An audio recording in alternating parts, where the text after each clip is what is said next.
Hello दोस्तों, स्वागत है आपको इस वीडियो में। आज मैं आपको बताऊंगा कि आपके पास एनसीसी सर्टिफिकेट होना चाहिए, उसके बारे में बताऊंगा। आपके डॉक्यूमेंट क्या होना चाहिए उसके बारे में आपको इस वीडियो के माध्यम से बताऊंगा। और जो भी आपका जाति प्रमाण पत्र है और बट निवास प्रमाण पत्र है, जो भी आपके डॉक्यूमेंट लगते हैं उसके बारे में पूरी जानकारी दूंगा। चलते हैं वीडियो की तरफ। सबसे पहले आपको आर्मी जीडी में जाने का सपना देखा, ड्रीम है आपका। आपने सोचा कि आर्मी में मुझे देश की सेवा करना है, तो आपके लिए ये वीडियो बहुत हेल्पफुल हो सकता है दोस्तों। इसलिए मैं हर डाउट आपको इस वीडियो में क्लियर करूँगा। ये वीडियो आपके लिए बहुत हेल्पफुल हो सकता है, आपके लिए बहुत फ़ायदेमंद वीडियो हो सकता है। तो सबसे पहले आपको जानना पड़ेगा कि आपको अंदर पता होगा कि हेल्थ मेरी कैसी है। हाथ पैर टूटे हुए हों किसी के, तब देखना आपके लिए बेस्ट है, मतलब बेकार है देखना, तब आप भर्ती नहीं दे सकते हो। तो आपको ये चीज़ जानना पड़ेगा, जो एनसीसी सर्टिफिकेट होती है उसमें आपको क्या छूट मिलती है उसके बारे में मैं आपको बताऊंगा आगे स्लाइड के माध्यम से। और आपको ये जानना पड़ेगा कि इसमें कितने क्या मतलब लड़के लिए जाते हैं आर्मी जीडी में। सबसे ज़्यादा आर्मी जीडी में लड़के सबसे ज़्यादा लिए जाते हैं।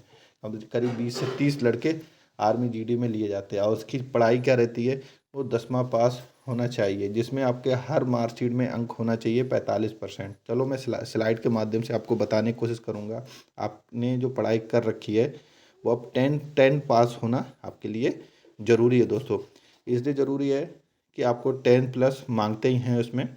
बट आपके जो मार्कशीट में नंबर हो गए हैं वो आपको कम से कम 45% होना चाहिए। और हर सब्जेक्ट में आपको 33% होना चाहिए। मैक्सिमम मैक्सिमम आपको 33% होना चाहिए। और जो मैं आगे आपको बताऊंगा इसमें हाइट का मांगते हैं। बट उम्र क्या होती है, इसमें जो उम्र होती है 17 से 21 साल तक मांगे लेते हैं आर्मी जीडी में। और इसमें हाइट रहती है एक 70 सेंटीमीटर, लगभग लगभग एक 70 सेंटीमीटर हाइट रहती है, जो आप देख सकते हो। उसके उसके बाद ही उसके बाद आपको अदर अदर उसमें देखना पड़ेगा, जैसे आप क्लर्क हो गया, एसकेटी हो गया, टेक्निकल जो भी हो गया, नर्सिंग हो गया, इनमें आपको ट्राई करना पड़ेगा। जिससे मैं आपको बताऊंगा ये 17.5 तक आप देख सकते हो। जो 17 से 21 साल तक आप देख सकते हो भर्ती। और जो अदर हो गया, अदर में आपको उम्र 23 तक मांगी जाती है। जिसमें मैं अब बताने की कोशिश करूँगा इसमें क्या क्या चीज़ें मांगी जाती हैं। सबसे पहले आपका रजिस्ट्रेशन होता है, जो फॉर्म होता है रजिस्ट्रेशन होता है, ये आपको कोई नहीं बताएगा, जो मैं आपको बता रहा हूँ। फिजिकल होता है आपका, उसके बाद आपका मेडिकल टेस्ट होता है, उसके बाद आपका एग्ज़ाम होता है, और फिर डॉक्यूमेंट वेरिफिकेशन होते हैं। और फाइनल जो मेरिट लिस्ट होती है, जो बीआरओ में एआरओ में लगती है। और इन्वॉल्वमेंट जो आर्मी की ट्रेनिंग के लिए आप सेंटर में जहाँ भी जाते हो, जहाँ भी आपका सेंटर चॉइस होता है, वहाँ आप ट्रेनिंग करने जाते हो दोस्तों। तो ये चीज़ आपको पता होना चाहिए। आपकी ये पूरा मैं आपको बता दिया। ये वीडियो में आपको कोई नहीं बताएगा, जिससे मैं आपको फाइनली ये वीडियो इस स्लाइड के माध्यम से आपको बता दिया है। तो आपने ये समझ लिया सर कि ये आपका प्रोसेसिंग। सबसे पहले आपको क्या क्या रजिस्ट्रेशन होता है, फिजिकल होता है, उसके बाद मेडिकल टेस्ट होता है, आपका एग्ज़ाम भी देना पड़ता है, उसके बाद डॉक्यूमेंट वेरिफिकेशन होता है, फाइनल आपकी जो मेरिट लिस्ट होती है वो। उसके बाद आपको इन्वॉल्वमेंट, जब आपकी मेरिट लिस्ट में नाम आ जाता है, उसके बाद आर्मी ट्रेनिंग आप ट्रेनिंग सेंटर में जाते हो दोस्तों। तो फाइनली आपको ये चीज़ समझ में आ गई होगी, आई होप। तो उसके बाद आगे बढ़ते हैं।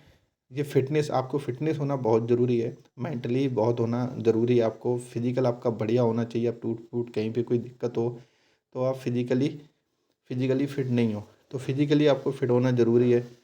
तो इस चीज़ में आपको खास कर ही समझना पड़ेगा कि आपको फिजिकली अच्छे से मजबूत होना चाहिए। आपकी आपने पहले से फिटनेस, आप जो रनिंग कर रहे हो, आपकी पहले से रनिंग तैयारी होना चाहिए, नहीं तो आप रनिंग में बाहर हो जाओगे। और मैं आगे बताने की कोशिश करूँगा आपको इसमें एग्ज़ाम में क्या क्या आता है। जीडी एग्ज़ाम में आपको क्या क्या आता है आर्मी जीडी एग्ज़ाम में। सबसे पहले 50 नंबर का क्वेश्चन होते हैं, जिसमें 100 नंबर मिलते हैं।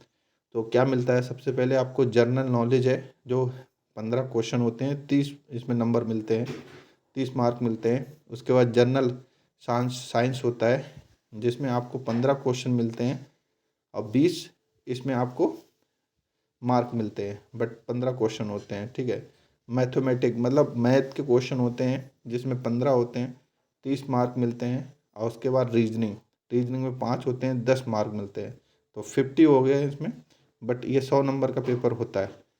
तो जो भी ये 100 नंबर का पेपर होता है आर्मी जीडी का, आई होप आपको ये समझ में आया होगा। 50 में 50+ आपको 100 नंबर इसमें मिलते हैं, और जो फिजिकल में आपने मारे हैं वो आपको 100 नंबर मिलते हैं। और आगे मैं स्लाइड के माध्यम से आपको बताने की कोशिश करूँगा। जिसने एनसीसी कर रखा है उसके बारे में बताऊँगा। आपने एनसीसी एक कर रखा है सर्टिफिकेट तो आपको 5 नंबर मिलेंगे, और एनसीसी आपने बी आपके पास है तो 10 नंबर मिलेंगे। एनसीसी सी है तो आपके लिए बहुत बढ़िया है कि आपको एग्ज़ाम देना नहीं पड़ेगा, तो आपको 100% आप लग जाओगे दोस्तों। एग्ज़ाम देने की आपको ज़रूरत नहीं पड़ेगी इसमें। एनसीसी सी में आपको एग्ज़ाम देने की ज़रूरत नहीं है। आपने ए हो या बी हो, आपके पास सी हो, तो आपको एग्ज़ाम देने की ज़रूरत नहीं है। आपके लिए बहुत बढ़िया सुनहरा मौका है दोस्तों। तो आई होप मैं आपको इस स्लाइड के माध्यम से कोशिश करता हूँ बताने की। 100% आपको चांसेस रहते हैं, जिससे 100% आप लगने के चांसेस रहते हैं दोस्तों। तो मैंने जितना भी आपको आई होप दोस्तों मैंने समझाया है, तो स्लाइड के माध्यम से वो 1 बाई 1 आपको कोशिश करता हूँ मैं। और दूसरी चीज़ ये है कि आपको एडमिट कार्ड आपके पास होना चाहिए, और जो आपके पास फ़ोटो होना चाहिए वो 20 से प्लस होना चाहिए, ठीक है।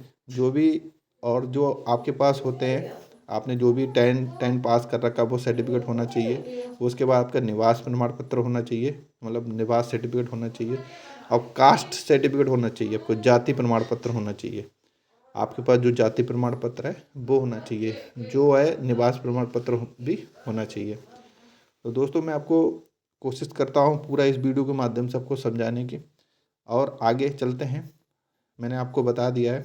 और उसके बाद आपके पास जो भी रिलेशन सर्टिफिकेट होगा वो होना चाहिए। स्कूल का जो सर्टिफिकेट मिलता है वो होना चाहिए। स्कूल का सर्टिफिकेट होना चाहिए, कॉलेज का। दूसरी चीज़ आपके पास एनसीसी सर्टिफिकेट होना चाहिए, रिलेशन सर्टिफिकेट होना चाहिए, और अनमेरिड सर्टिफिकेट होना चाहिए, या फिर आप मैरिड हो मैरिज सर्टिफिकेट होना चाहिए।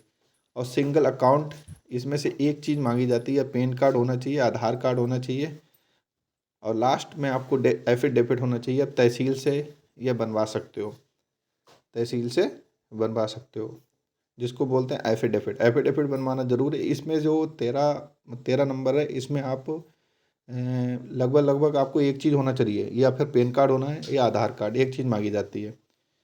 तो आई होप आपको मैंने सभी क्वेश्चन आपको सभी डाउट क्लियर हो गए होंगे। जो भी आपके डाउट होंगे तो कमेंट बॉक्स में आप